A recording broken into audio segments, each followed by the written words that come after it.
Assalamualaikum warahmatullahi wabarakatuh. Jumpa lagi di channel Dioseta Story. Apa kabar teman-teman semua? Semoga kalian sehat selalu, panjang umur, bahagia selalu, dan selalu dimudahkan segala urusannya. Dan pada kesempatan kali ini saya akan melanjutkan cerita yang sebelumnya, cerita yang berjudul Perang Tanah Danyang, bagian ke-6, Tanah Para Danyang.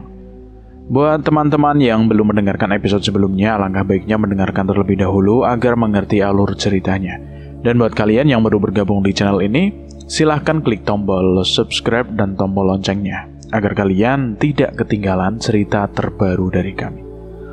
Oke, kita langsung saja menuju ke ceritanya.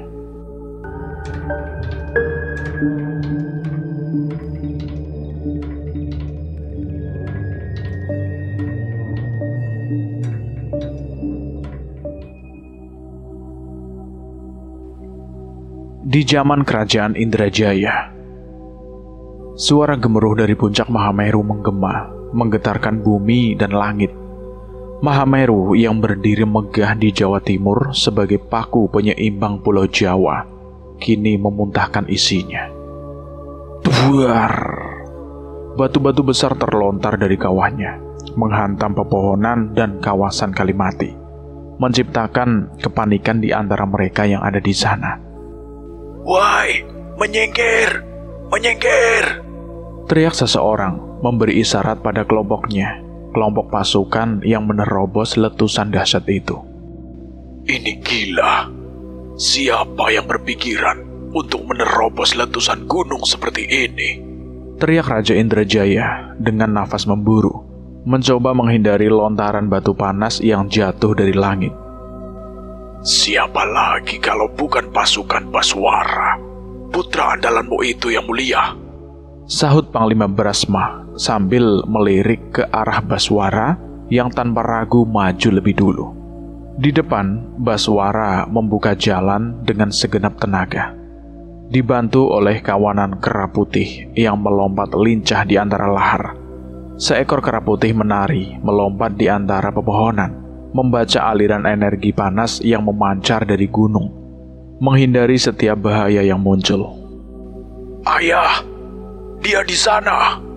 teriak Baswara, menunjuk ke arah pusaran api yang berkobar di antara kepulan awan panas di puncak Mahameru. Raja Indrajaya dan Panglima Brasma menyaksikan dengan mata mereka sendiri kekacauan itu. Kekuatan yang tak terkendali memutar-mutar di puncak tertinggi Pulau Jawa. "Kalian kembali. Setelah ini urusan kami sekarang," seru Raja Indrajaya kepada para prajurit yang mendampingi mereka. Tapi yang mulia, tempat itu terlalu berbahaya. Biarkan kami ikut bersama." "Jangan sia-siakan nyawa kalian. Ramajaya dan Kerajaan Indrajaya masih membutuhkan kalian," Raja Indrajaya menegaskan, suaranya penuh kewibawaan. Walaupun hati mereka berat, para prajurit itu pun memutuskan untuk mundur, meninggalkan 3 sosok yang akan melanjutkan perjalanan ke pusat bencana. "Prajurit Indrajaya!" panggil Baswara tiba-tiba. Ia menghampiri para prajurit yang berbalik badan. Mereka menoleh, menatap dengan kebingungan. "Sampaikan salamku pada Ramajaya dan berikan ini padanya." Baswara melepas sebuah ikatan tali di pinggangnya dan menyerahkannya kepada salah satu prajurit. Begitu tali itu berpindah tangan, prajurit tersebut terhenyak oleh beban kekuatan yang terkandung di dalamnya. Dengan susah payah ia menggenggam tali itu. "Jika kami tidak kembali dalam 3 tahun, katakan pada Ramajaya dan rakyat Indrajaya bahwa kami bertiga telah moksa di gunung ini," ujar Baswara dengan suara berat. Raja Indrajaya dan Panglima Brasma mengangguk, tanda persetujuan atas rencana itu.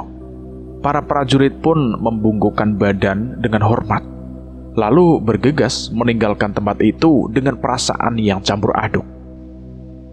"Sekarang kita akan lihat siapa biang keladi dari kekacauan di gunung ini," kata Panglima Brasma dengan sorot mata yang penuh tekad.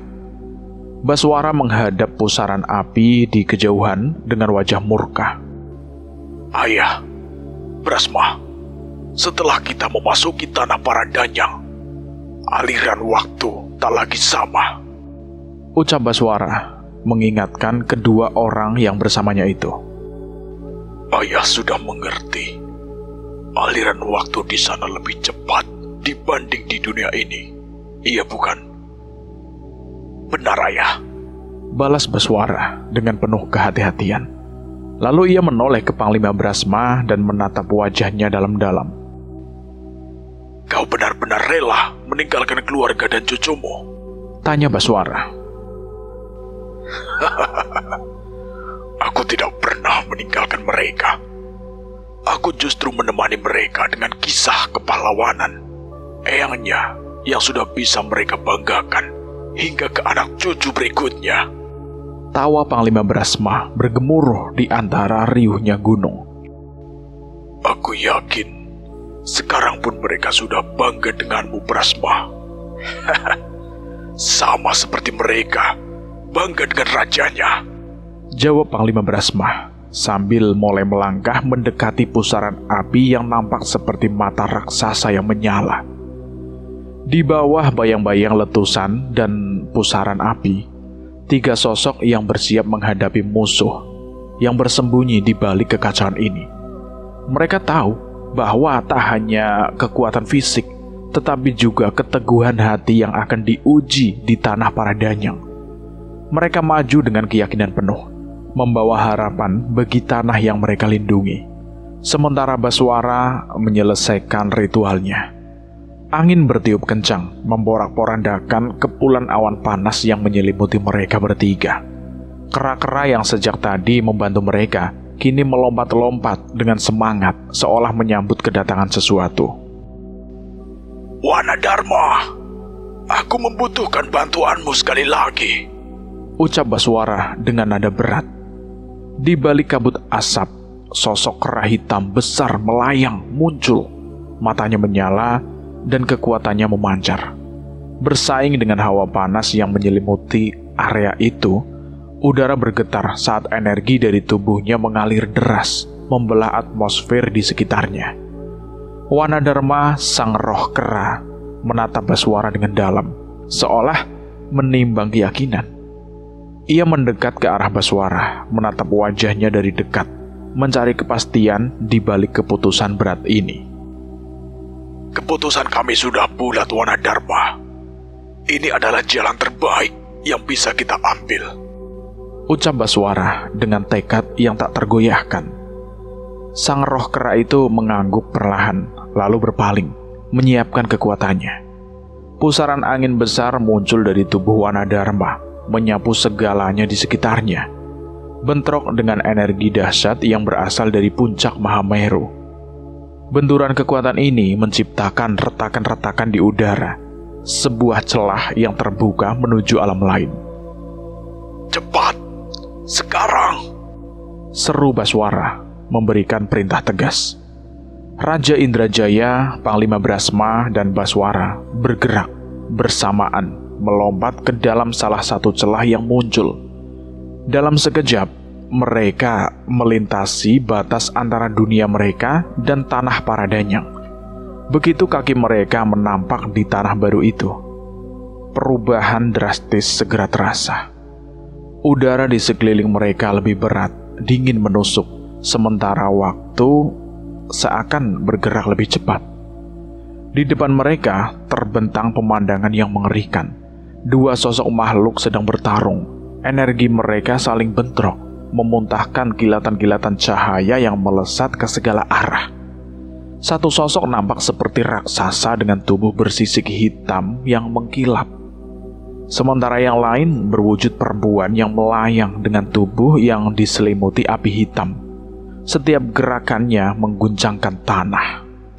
Bencana di Mahameru yang mengguncang dunia nyata ternyata hanya panggung bagi pertarungan 2 makhluk gaib ini di alam danyang. Mereka saling menghantam dengan kekuatan luar biasa, menciptakan gempa dan letusan yang berpengaruh pada alam nyata. Raja Indrajaya menarik nafas panjang. Matanya menatap lurus ke depan, melihat dengan jelas skala kehancuran yang disebabkan oleh pertarungan ini. Ini jauh lebih besar dari yang kita bayangkan, dan jauh lebih berbahaya, sahut Panglima Brasma, mencengkeram gagang tombaknya dengan erat. Baswara menatap ke arah Wanadharma yang masih menjaga celah terbuka di belakang mereka, memberikan jalan kembali jika diperlukan. Namun Baswara tahu bahwa langkah mundur bukanlah pilihan. Misinya jelas, menghentikan kekacauan ini sebelum dunia mereka ikut hancur oleh pertarungan yang tak terkendali ini. Pemandangan di tanah Paradanyang yang nampak sakral berubah menjadi mimpi buruk bagi Baswara, Raja Indrajaya, dan Panglima Brasma. Tanah yang seharusnya penuh ketenangan dan keseimbangan alam ini kini menjadi medan pertempuran mengerikan. Tempat api hitam berkobar dan memakan segala yang dilaluinya.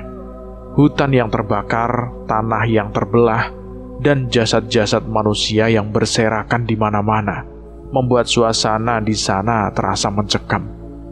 Bau mayat yang menyengat bercampur dengan hawa panas, jauh dari gambaran tenang tentang tempat sakral yang dulu pernah mereka dengar.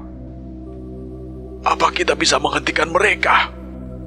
Suara Panglima Brasma terdengar gemetar saat menatap dua sosok raksasa yang berkekuatan jauh di luar jangkauan mereka. Raja Indrajaya mencoba menenangkan dirinya. Ia duduk bersilah di atas tanah, memejamkan mata dan mulai bermeditasi, mencoba meresapi energi alam dan memahami kekacauan ini. Sementara itu Baswara memanjat salah satu pohon tertinggi yang masih bertahan di tengah kehancuran, berharap bisa melihat situasi yang lebih jelas dari atas. Dari sana Baswara menyaksikan pemandangan yang menghancurkan hatinya. Tanah yang hancur lebur, lautan api hitam yang merajalela, dan sosok dua danyang yang terlibat dalam pertempuran mematikan. Raja Indrajaya mulai berbicara pelan dari dalam meditasinya. Suaranya terdengar dalam dan mantap. Dewi Agni, apinya berubah hitam. Ia adalah danyang yang menjaga kehangatan bumi. Bagaimana bisa apinya menjadi seperti ini? Sementara itu, Baswara yang masih berada di atas pohon melanjutkan pengamatannya. Kalabuto, bagaimana ia bisa bangkit? Dia tidak pernah berurusan dengan danyang lainnya sejak bola-bola ini terbagi. Apa yang membuatnya mereka murka? Nama Dewi Agni dan Kalabuto hanya mereka kenal dari serat-serat kuno yang diwariskan oleh leluhur mereka. Kisah-kisah yang bahkan ditulis jauh sebelum kerajaan Indrajaya berdiri. Namun melihat wujud mereka yang luar biasa itu, Baswara dan yang lainnya langsung tahu bahwa kedua makhluk ini tidak dapat dianggap remeh. Baswara turun dari pohon dengan tergesa dan bergabung kembali dengan Raja Indrajaya dan Panglima Brasma yang sedang menunggu di bawah. Raja Indrajaya membuka matanya, memutuskan bahwa mereka tidak boleh bertindak gegabah dalam menghadapi para danyang ini. Apa yang harus kita lakukan sekarang, Yang Mulia? Tanya Panglima Brasma, menatapnya penuh kekhawatiran. Kita lakukan cara manusia. Kita coba berbicara dengan mereka, jawab Raja Indrajaya tegas. Mereka bertiga mulai mendekati pusat pertempuran itu dengan hati-hati. Mereka menyusuri medan berbahaya. Setiap ledakan energi memaksa mereka bersembunyi di balik bebatuan, menahan nafas setiap kali hawa panas menyapu kulit mereka.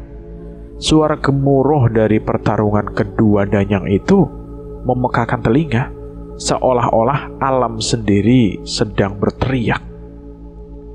Saat semakin dekat, mereka mendapati pemandangan yang mengerikan dan tidak termaafkan. Puluhan, bahkan ratusan tubuh manusia tergantung di pohon-pohon yang kini gersang, dijadikan tumbal oleh energi kekacauan yang melanda tempat itu. Pakaian mereka sudah koyak, wajah-wajah mereka menunjukkan ekspresi ketakutan yang membekas, seolah mereka disiksa sebelum akhirnya kehilangan nyawa. Darah Baswara mendidih. Ia mengepalkan tinjunya hingga kuku-kuku jarinya memutih. Panglima Brasma mengatupkan rahangnya rapat-rapat, menahan amarah yang mendesak di dadanya. Raja Indrajaya meskipun terpukul oleh pemandangan ini, tetap berusaha menjaga pikirannya tetap tenang. Para danyang ini, apa yang mereka lakukan? Seharusnya mereka menjaga keseimbangan, bukan menghancurkannya. Gumam Raja Indrajaya dengan nada penuh kekecewaan. Ia menarik nafas panjang dan menatap kedua sosok yang sedang bertarung itu dengan tatapan penuh tekad. Di atas bukit, sosok perempuan berdiri dengan anggun. Tatapannya tertuju pada cermin yang melayang di hadapannya. Di sekitarnya, suara teriakan dan rintihan manusia-manusia yang tersiksa semakin jelas terdengar seiring mereka bertiga mendekat. Pertarungan antara Dewi Agni dan Kalabuto membawa kehancuran yang tak terelakkan. Api yang berkobar, batuan yang menghantam, dan energi yang mematikan berputar di sekitar mereka. Para manusia hanya bisa menanti kematian dengan ketakutan. Tubuh-tubuh mereka sudah hancur, menunggu untuk dimangsa oleh kekuatan besar yang tak terbendung itu. Duar! Ledakan besar membelah udara. Dewi Agni berseru dengan suara menggema. Kau tak seharusnya berada di sini, Kalabuto. Aku tak akan membiarkanmu mendekat lebih jauh lagi. Kalabuto menjawab dengan suara berat dan penuh kemarahan. Aku sudah ada di sini jauh sebelum dirimu. Tak ada yang boleh melarang kemana aku akan pergi. Seketika sebuah bukit muncul dari tanah, membelah api hitam Dewi Agni dan memblokir jalannya. Kekacauan ini tak terelakkan, dan Baswara tidak memiliki petunjuk mengenai apa yang sebenarnya diperebutkan kedua makhluk itu. Namun satu hal yang membuatnya semakin bingung. Perempuan yang berdiri di atas bukit itu tersenyum. Setiap kali kekuatan Dewi Agni atau Kalabuto membunuh manusia, sukma tumbal-tumbal itu melayang dan terserap ke dalam cermin yang mengambang di hadapan perempuan itu. Kekuatan para danyang sedikit demi sedikit ikut terserap, terkumpul di dalam cermin. Perempuan itu memanen energi dari alam ini. Siapa dia dan apa yang ia rencanakan? Raja Indrajaya berkata dengan nada khawatir, merasakan ada sesuatu yang sangat jahat sedang terjadi. Tanpa membuang waktu, mereka bertiga bergegas mendaki bukit tempat perempuan itu berdiri. Saat tiba di puncak, mereka melihat lebih dekat sosok perempuan yang mengenakan pakaian mewah, layaknya seorang ratu dari kerajaan. Apa yang kau lakukan? Tidak ada satupun dari alam ini yang boleh dibawa ke alam manusia. Kekuatan mereka akan menghancurkan manusia. Raja Indrajaya berteriak dengan amarah. Perempuan itu menoleh perlahan, wajahnya tenang dan tatapan matanya angkuh. Apa yang aku lakukan? Apakah manusia yang menerobos tanah para danyang berhak bertanya hal semacam itu? Jawabnya dengan suara anggun namun penuh ejekan. Melihat energi yang terserap masuk ke dalam cermin, Baswara berusaha untuk merebutnya. Namun saat tangannya mendekat, tubuhnya terasa aneh. Ia tak mampu menyentuh cermin tersebut. Apa ini? Baswara terkejut. Ia menyadari bahwa cermin dan sosok perempuan itu hanyalah bayangan, pantulan dari sesuatu yang ada di alam manusia. Raja Indrajaya tak bisa menahan emosinya. Siapa kau? Apa rencanamu? Teriaknya dengan penuh amarah. Perempuan itu tersenyum sinis. Aku sedih. Seorang raja dari kerajaan Indrajaya tidak mengenali diriku. Bagaimana kau bisa mengetahuiku? Dari mana kerajaanmu berasal? Perempuan itu tertawa kecil, suaranya bergema di sekeliling mereka. Aku tidak suka memaksa seseorang untuk memanggilku. Mungkin jika aku meluluh lantahkan kerajaanku Indrajaya, kau baru akan ingat namaku dengan baik. Suara perempuan itu menghilang bersamaan dengan bayangan dan cermin yang lenyap seketika. Sebelum lenyap sepenuhnya, sosok bayangannya terlihat diiringi asap hitam berbentuk ular yang melingkar di sekelilingnya. Berhenti! Panglima Brasma melemparkan tombaknya ke arah sosok itu. Tetapi tombaknya hanya menembus udara kosong dan menancap di tanah. Baswara berpaling untuk memastikan keadaan manusia-manusia yang tergantung di pohon-pohon. Tak ada satupun dari mereka yang masih hidup. Mereka semua mati, kata Baswara dengan nada marah dan sedih. Raja Indrajaya dan Panglima Brasma menyusul Baswara, menyaksikan kengerian yang sama.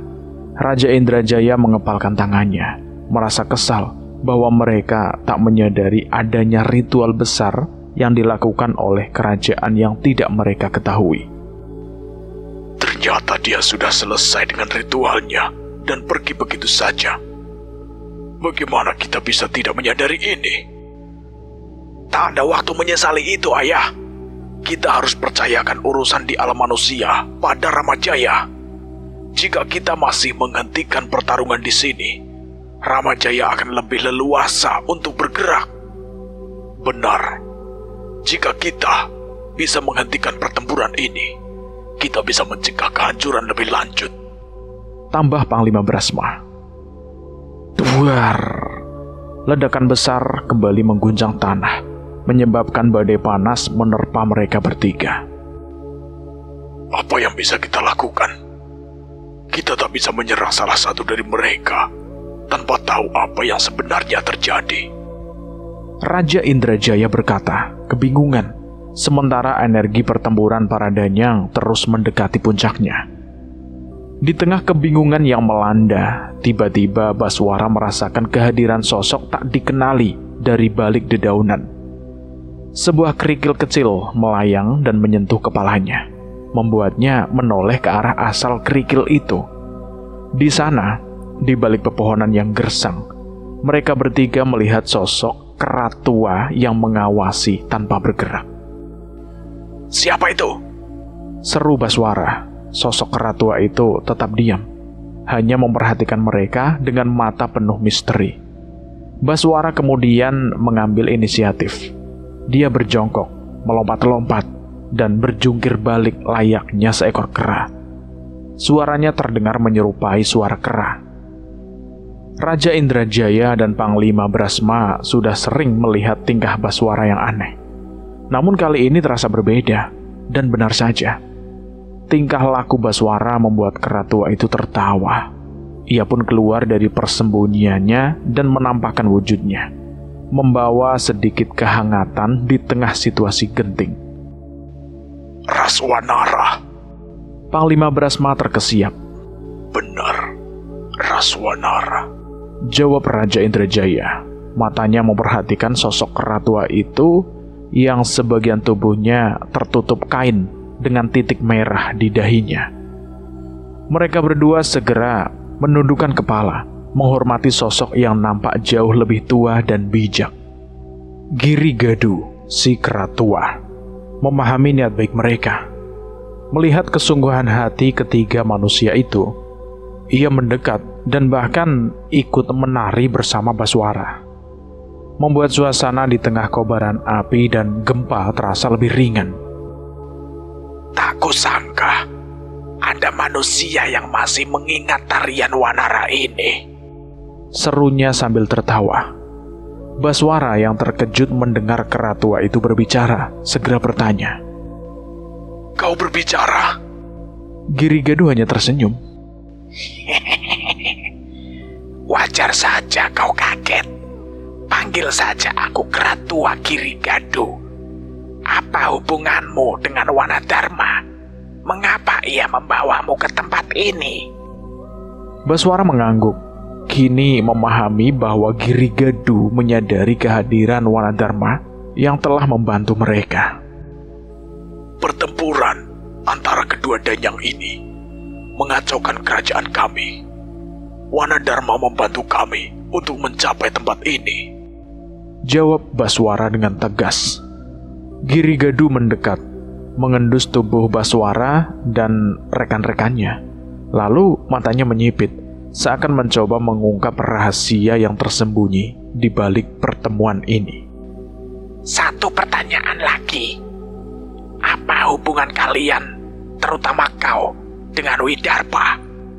Girigadu menatap Baswara dengan intens. Mendengar nama Widarpa, mereka bertiga tersentak. Baswara merespon dengan suara yang gemetar. Widarpa Dayusambara. Dia guru saya. Apa hubungan Tuan Girigadu dengan beliau? Raja Indrajaya menambahkan dengan bangga.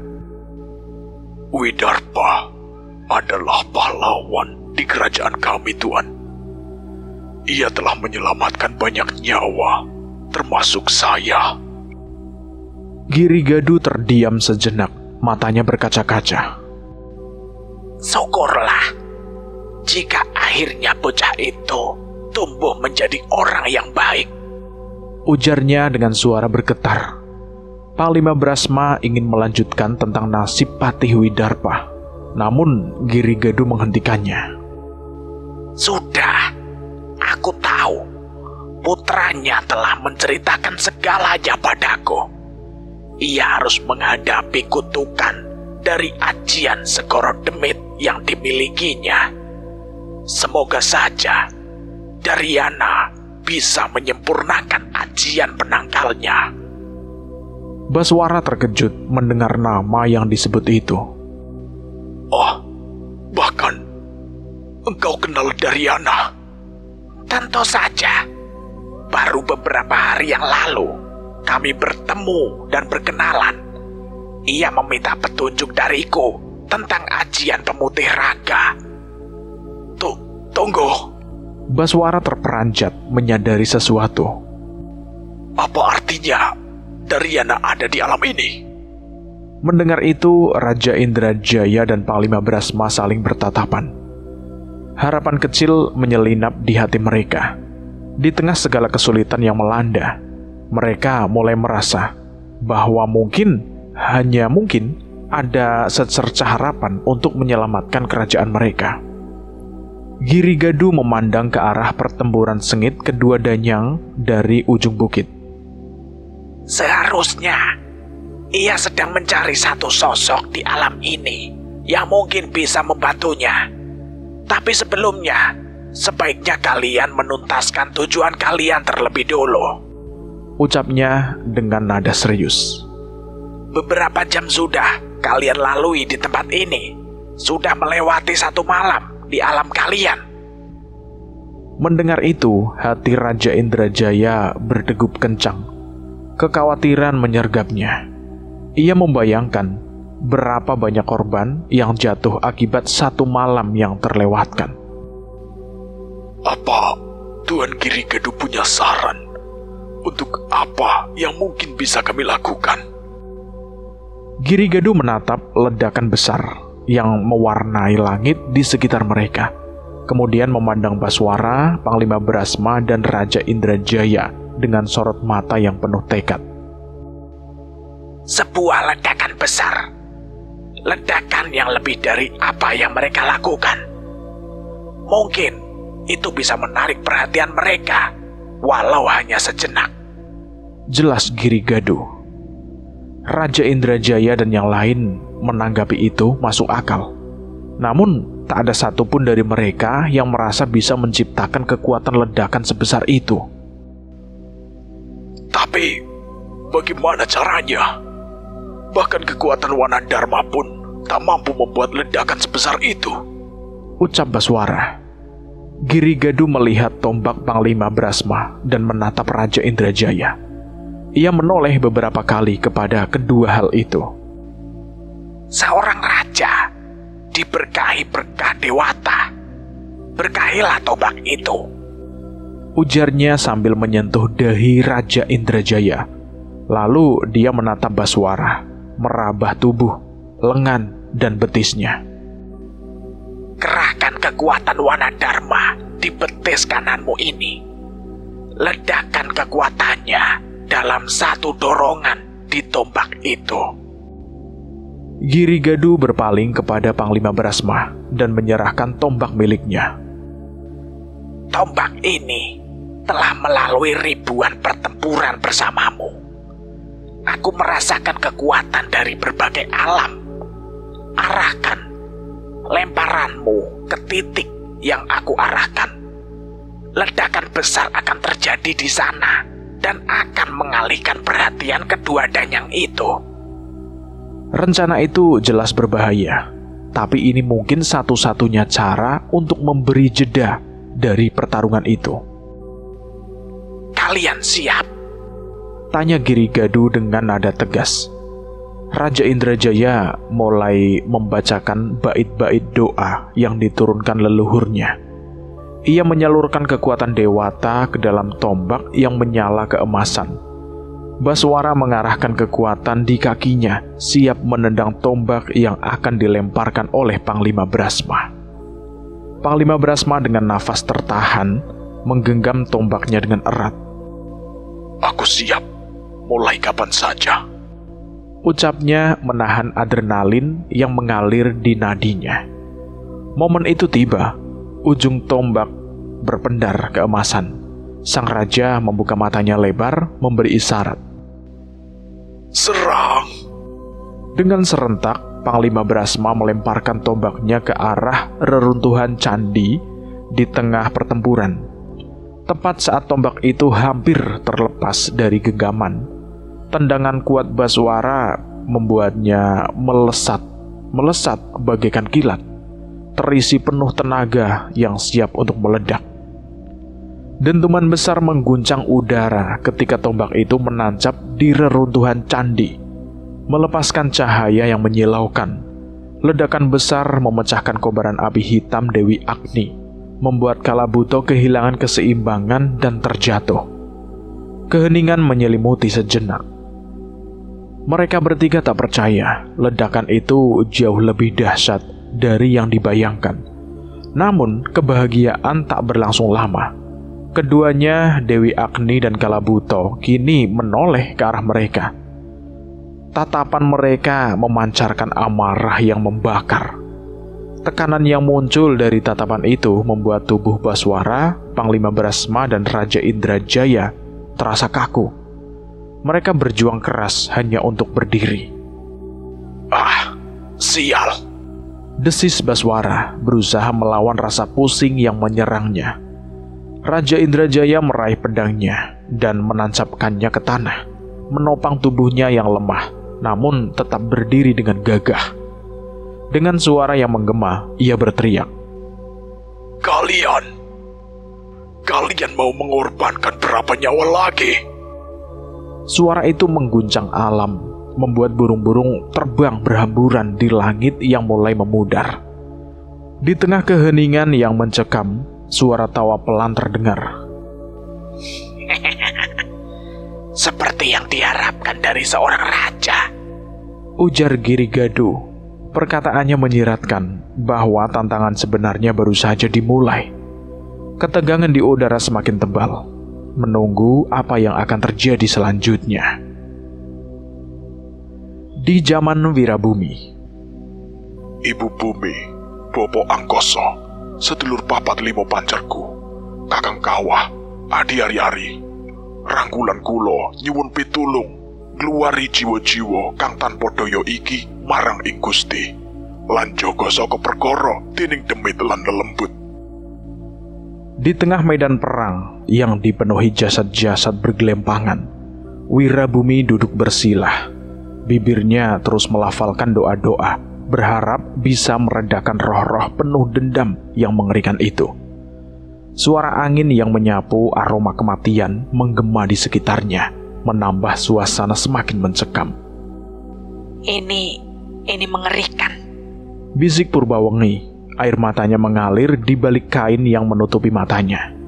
Ia menyaksikan tragedi ini dengan perasaan getir. Peperangan yang tak dipicu oleh perebutan kekuasaan, tapi oleh kegilaan manusia-manusia yang dikendalikan oleh dendam. Kengerian memenuhi dadanya. Apa yang sebenarnya terjadi, Purbawengi? Tanya Kertasukma, suaranya berat di tengah hawa kematian. Kedua kerajaan ini merasa dikdaya karena diberkahi oleh sosok yang besar. Mereka percaya diri, siap membantai lawan tanpa ragu. Tapi Purbawengi merasakan setiap langkahnya di antara mayat-mayat itu. Roro Mayit, Ucapnya pelan, seperti menyebutkan sebuah kutukan. Kedua kerajaan itu tak sadar bahwa kekuatan yang mereka banggakan datang dari sosok yang sama, Danyang dari rawa bukit Roro Mayit. Bukan untuk menolong, tapi untuk mengadu domba mereka, mempermainkan kesombongan hingga mereka saling membinasakan. Di balik bayangan-bayangan prajurit, Roro Mayit menari-nari di medan perang, menikmati darah yang menyembur membasahi tubuhnya, tertawa puas melihat kebodohan manusia. setan biadab itu menikmati setiap tetes darah yang tumpah. Dia tertawa, memanfaatkan mereka untuk hasratnya sendiri. Purbawengi mengepalkan tangan dengan amarah yang tak tertahan. Roro Mayit sudah menerima ratusan nyawa. Berarti dia sudah menjadi sosok yang berbahaya. Tanya Kertasukma, wajahnya tegang. Purbawengi mengangguk, dan saat itu juga Wirabumi bangkit dari duduknya. Ia menatap kedua saudaranya dengan wajah muram. Kita harus tenangkan roh mereka yang masih bisa diselamatkan sebelum mereka menjadi tumbal kesaktian setan itu, kata Wirabumi dengan nada penuh kemarahan yang tertahan. Meninggalkan medan perang yang menyimpan kenangan pilu, mereka bertiga menuju istana salah satu kerajaan. Di sana mereka mendapati sang raja duduk di singgasananya. Wajahnya pucat, lemas setelah kehilangan hampir seluruh prajuritnya. Sudah puas? Suara Wirabumi bergema di aula istana, menggetarkan dinding-dinding batu. Penjaga bergegas maju untuk menghentikannya, namun Kertasukma dan Purbawengi melumpuhkan mereka dengan mudah. Sang raja menatap Wirabumi dengan sisa-sisa kesombongan di wajahnya yang pudar. Siapa kau? Bentak sang raja dengan nada yang memaksakan kekuasaan, meski matanya menyiratkan rasa takut. Kau tidak pantas menjadi raja. Kau hanya budak setan itu. Wirabumi menegur dengan nada dingin. Raja itu tersulut amarah. Ia bangkit dan menunjuk ke arah Wirabumi, berteriak dengan suara gemetar. Bunuh orang ini. Dia tidak pantas hidup. Namun sebelum prajurit bisa bergerak, tubuh Wirabumi sudah melesat cepat, mencengkram leher sang raja dan menariknya hingga jatuh terjerembab ke lantai. Prajurit-prajurit segera mengepungnya, namun suasana berubah mencekam, seolah bayang-bayang Roro Mayit terus mengintai dari balik kegelapan istana. Kertasukma dengan cepat melumpuhkan penjaga istana yang tersisa, hanya beberapa orang saja. Ratusan prajurit terbaik mereka sudah habis di medan perang. Keberadaan Roro Mayit terasa di sekeliling mereka, seperti bayangan dingin yang menyusup ke dalam hati. Sang raja yang merasa sisa-sisa kekuatannya beralih pada Roro Mayit, berteriak penuh harap. Nyai, habisi orang rendah ini, Nyai. Burak! Kepala sang raja dihantam ke meja oleh Wirabumi, membungkam seruan memelasnya. Jika kau berani, tunjukkan wujudmu. Hadapi aku di sini. Teriak Wirabumi. Suaranya menggema di aula kosong itu. Namun, sosok Roro Mayit malah seolah menyingkir, meninggalkan jejak dingin yang memudar. Nyai, jangan Nyai. Jangan tinggalkan saya. Raja itu memohon dengan suara parau. Wirabumi tak menggubrisnya. Ia mengambil tali, mengikat tangan raja, lalu menyeretnya keluar dari istana tanpa belas kasihan. Tubuh sang raja terseret, tercampak di hadapan rakyat yang menyaksikan dengan mata terbelalak dari hati yang penuh amarah. Itu Prabu, bisik salah satu dari mereka. Dia memang pantas diperlakukan seperti itu, Teriak seorang ibu yang kehilangan suaminya di medan perang. Suamiku mati sia-sia. Itu tanggung jawabmu, Prabu. Suara ompatan dan kemarahan rakyat semakin membahana, seperti gelombang pasang yang tak bisa ditahan. Tak seorang pun dari mereka berusaha menghentikan Wirabumi. Semua hanya menyaksikan dengan kebencian yang membara di mata. Wirabumi menyeret raja itu sampai ke medan perang, tempat di mana mayat-mayat prajuritnya tergeletak. Di antara darah dan tanah yang gersang itu, ia melemparkan tubuh raja itu ke tanah.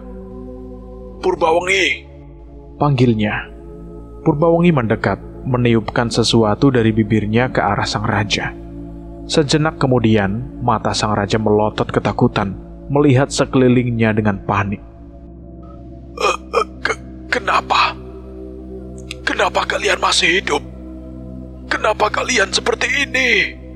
Di depannya, roh-roh prajuritnya muncul dalam wujud yang mengerikan. Tubuh terbelah, kepala buntung, tangan yang terputus, wajah penuh luka. Kenapa Yang Mulia bertanya kenapa?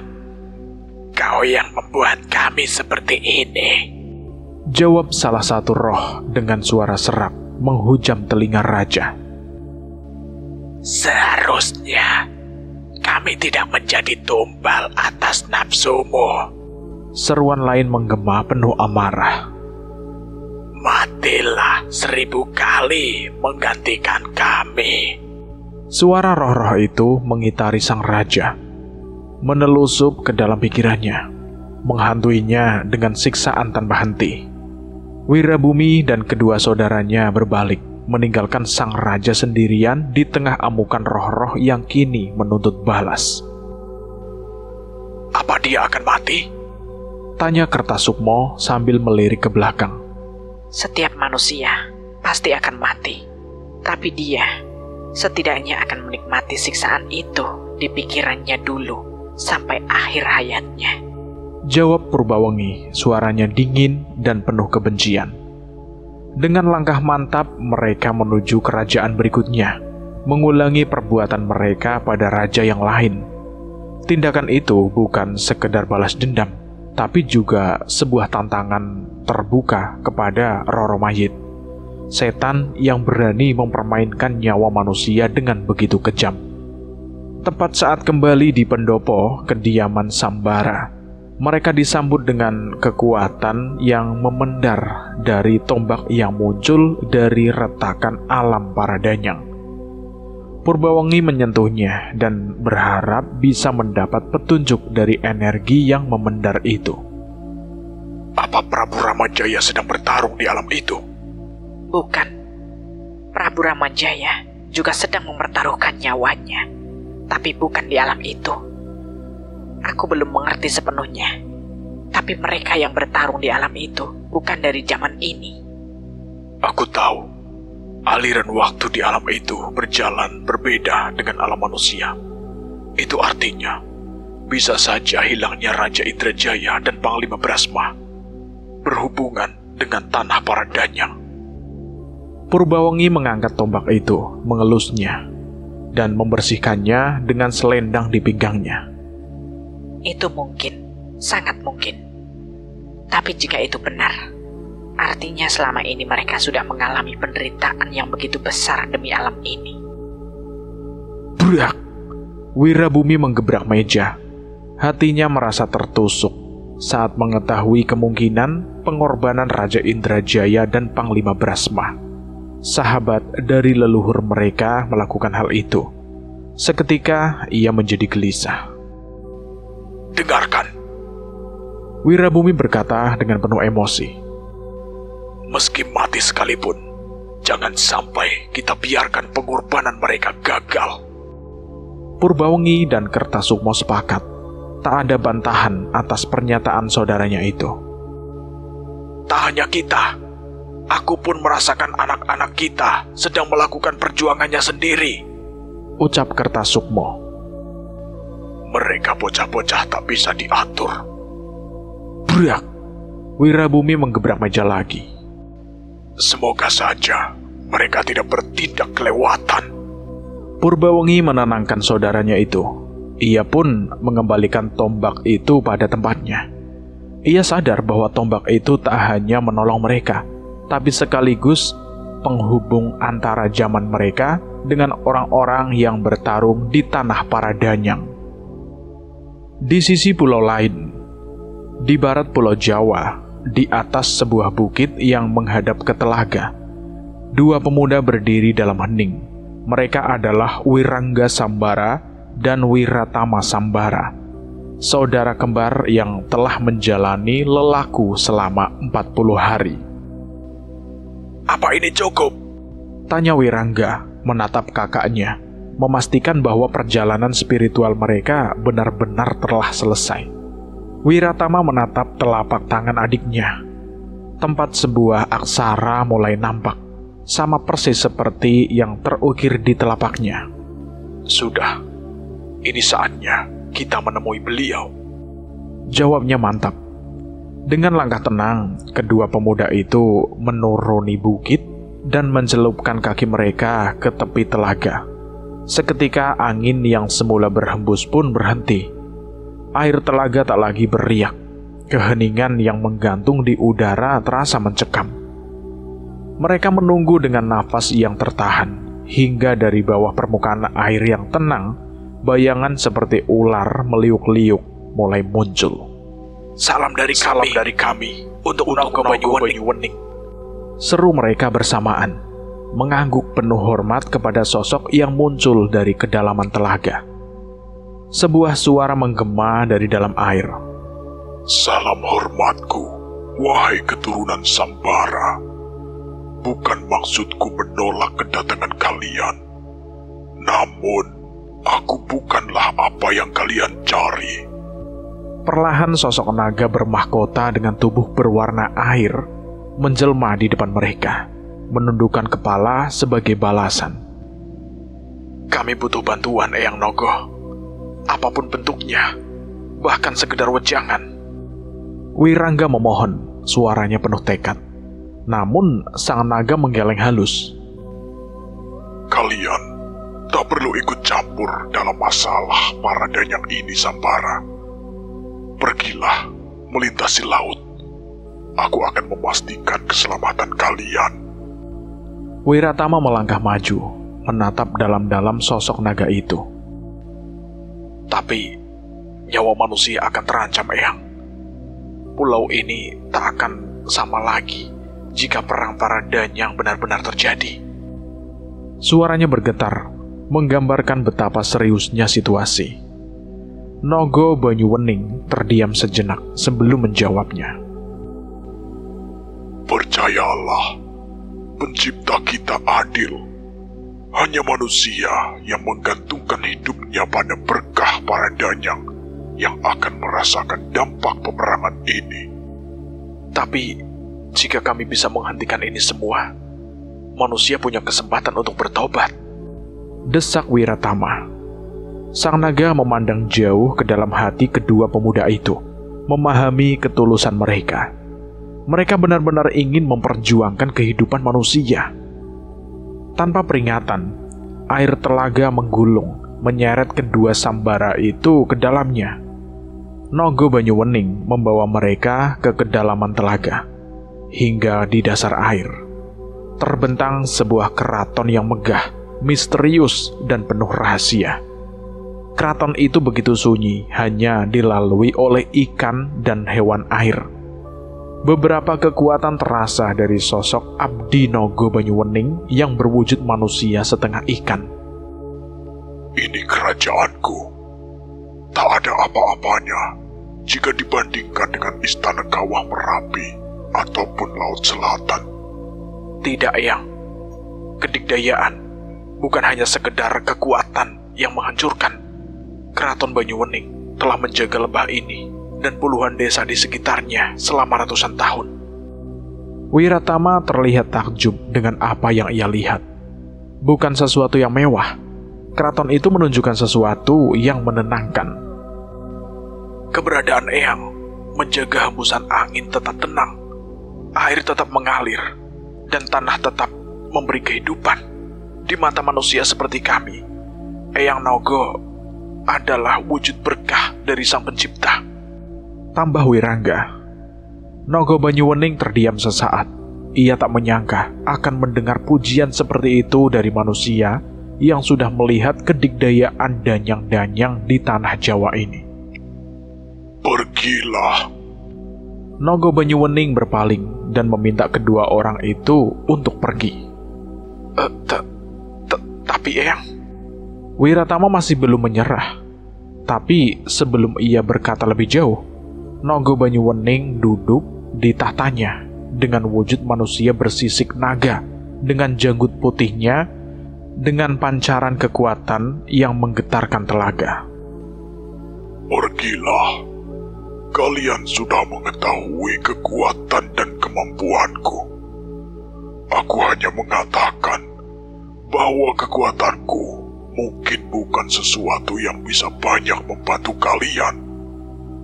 Tapi jika kalian tetap membutuhkanku, aku akan ada untuk kalian. Tiba-tiba, aksara di telapak tangan Wirangga dan Wiratama menyala. Saat itu juga mereka mengerti bahwa itu adalah simbol dari janji sosok Sang Nogo Banyuwening. Wajah Wiratama dan Wirangga berubah cerah. Mereka tersenyum ketika mendapat berkah itu. Terima kasih, Eyang. Dengan segala hormat kami menerimanya. Pergilah. Waktu kalian tidak banyak untuk dihabiskan dengan sosok sepertiku. Ayah kalian dan Sambara yang lain masih berjuang menahan bencana-bencana yang mulai bermunculan. Bayang-bayang pertempuran Wirabumi, Purbawengi, dan Kertasukmo terlintas di air di sekitar mereka. Eyang, kami pamit. Wirangga dan Wiratama memberikan hormat, dan secara tiba-tiba mereka kembali di posisi mereka semula. Mereka baru sadar, sejak tadi sukma merekalah yang masuk ke dalam alam gaib di telaga itu. Entah mengapa, aku merasa Eyang Nogo akan memiliki peran penting di pertarungan ini. Wirangga mengatakan sambil menatap aksara di tangannya. Iya, aku pun setuju. Tanpa kekuatan yang besar, beliau bisa menjaga kekuasaannya hingga tak bisa tertembus. Itu adalah kemampuan yang luar biasa. Tambah Wiratama. Kedua pemuda itu pun bergegas pergi meninggalkan telaga itu dan menuju tempat berikutnya. Tak ada waktu bagi mereka untuk bersantai. Gejolak lain sudah terasa dari sisi lain Pulau Jawa. Sepeninggalan Wirangga dan Wiratama, pusaran air mendadak berbentuk di telaga Nogo Banyuwening. Dari kedalaman muncul sosok misterius, membawa getaran yang menggetarkan bukit di sekitarnya. Apa kita benar akan membantu manusia itu, Ayah? Tanya sosok dengan wujud manusia kekar bersisik baja, sambil bersujud di hadapan Nogo Banyuwening. Kehadiran sosok itu benar-benar membawa kecemasan pada makhluk hidup di sekitar telaga. Aku memutuskan untuk membantu mereka, tapi aku tak memaksamu mematuhiku. Nogo Banyuwening menjawab dengan suara tenang. Namun, satu permintaanku, jangan biarkan sahabat ayah dan keturunannya mati dalam perang ini. Sosok itu menatap ayahnya dengan tajam, menyadari ketulusan permintaan itu. Saya mengerti, Ayah. Sosok itu tak mendebat dan tak menolak. Tanpa banyak kata, sosok itu lenyap dalam bayang air, meninggalkan getaran yang kembali menguasai telaga. Kehadirannya di sana terlalu kuat untuk ditampung di tempat kecil yang menjadi sumber kehidupan desa-desa sekitar, sehingga ia harus mencari tempatnya sendiri, di mana kekuatannya tidak akan menghancurkan sekitarnya. Cerita ini bersambung dulu sampai di sini, dan saya akan melanjutkan ceritanya lagi di part berikutnya. Bagaimana menurut teman-teman tentang cerita ini? Silahkan tulis di kolom komentar. Dan terima kasih buat teman-teman semua yang sudah mendengarkan cerita ini sampai habis. Semoga kalian sehat selalu, panjang umur, bahagia selalu, dan selalu dimudahkan segala urusannya. Dan buat kalian yang baru bergabung di channel ini, silahkan klik tombol subscribe dan tombol loncengnya, agar kalian tidak ketinggalan cerita terbaru dari kami. Saya mohon maaf jika ada kesalahan kata, saya pamit undur diri. Wassalamualaikum warahmatullahi wabarakatuh. Jagat Segoro Demit.